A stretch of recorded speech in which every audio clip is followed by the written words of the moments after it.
Send to Tokyo. Speak to our sports editor, Simon Harding, who joins us then. Simon, it's one of those big moments. Fingers crossed for France once again. A lot of relief for France and a lot of expectation, as you mentioned, Stuart, because they are guaranteed at the very least two silver medals, starting with judo, one of France's preferred sports, the French judo delegation, which has performed admirably since their arrival here in Tokyo, with Clarissa Benyanu winning the first gold for them. It's now Madeleine Malonga's turn to try and bring home another gold in the women's under 78 kilogram final. That'll be against Japan's Hamada Malonga, who beat her Korean opponent in the semi-finals after the Korean was penalised 3 times for non-combativity and other infringements of the law. A reminder that France and Japan are 2 of the top 3 teams performing here at Tokyo 2020, with Japan taking a staggering 6 gold medals on the mat since the beginning. Another team that will be hoping to bring home Olympic gold is France's fencing, the women's foil team,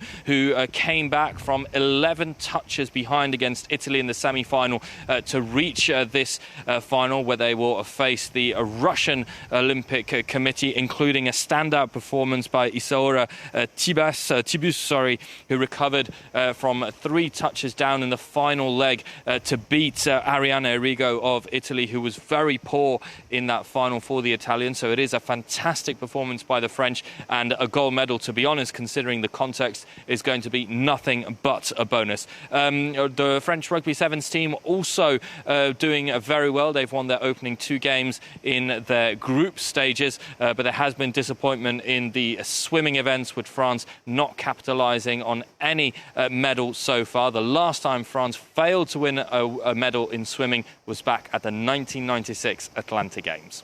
And Simon, meanwhile, we've got some more coronavirus-related problems there in Tokyo.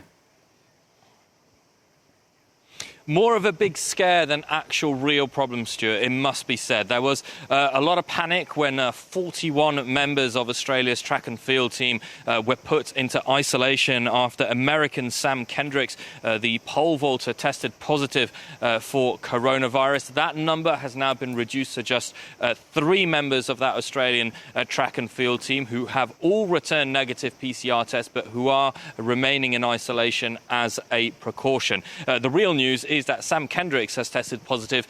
He is the defending world champion. He won bronze at the Rio Olympics, and he is now out of the competition. So 5 years of preparation for Kendricks thrown out of the window. It must be a very disappointing moment for him. Another pole vaulter, this time from Argentina, also tested positive and is also out of the competition, a competition that Swede Armand Duplantis is expected to win quite comfortably. On a more global comments regarding coronavirus, it's true that since the beginning of the Games, and thankfully so, we've been talking a lot more about sports than the health situation. There have been 142,000 COVID tests conducted on the Olympic bubble, shall we say, since the 1st of July. Only 25 of those have returned positive tests. That's a percentage of just 0.02%. So people are taking the health and safety precautions very seriously. The head of the Australia track and field team said that it is those precautions and abiding by the Tokyo rules and playbook